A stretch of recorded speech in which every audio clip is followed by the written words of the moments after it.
কোমরটা খুব ব্যথা লাগছে, একটু ওষুধ নিয়ে এসো না। টাকা নেই আমার কাছে। টাকা নেই বললে যাবে? কেন? টাকা তো নেই, টাকা দাও। কথা বললেই টাকা দিতে হবে। হ্যাঁ, আমার কাছে কোনো পয়সা টয়সা নাই, আমি গেলাম।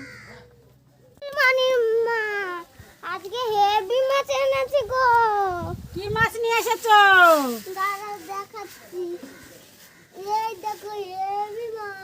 এটা মাছ না শাক? এটা এটা কি মাছ নিয়ে এসেছো? এটা মাছ তো। তোমাকে আমি পয়সা দিলাম এই এই করতে, তাই বলো? হুম, মধু কিনেছি তো। মধু কিনে নিয়েছো?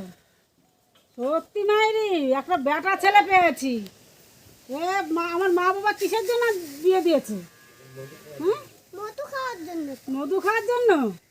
আমি দেখে আমার বাবা মা বিয়ে দিয়েছে, আমার কপালটাই পুরাইছে, একটা কথাও শোনে না।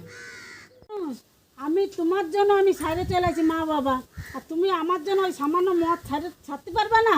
এই বউ, বেশি কথা বলবি না, ঘাট ধরে বাড়ির দিক তাড়াই দেবো। তাড়ানো কি মুখের কথা? হাড় খাবো, মাংস খাবো, পার্সা খাবো, চামড়া দিয়ে ডুগডুগি বাজাবো, ময়ূরে ভূত ওই গয়লা টিপে খাইমু। চামড়াতে টুকটুকি বাজাবি, তোর চামড়া দিয়ে আমি বাজাবো। দাঁড়া, ঠিক হয়ে গেল। ভালো লাগলে লাইক, কমেন্ট, সাবস্ক্রাইব করে দিও। করে দিও।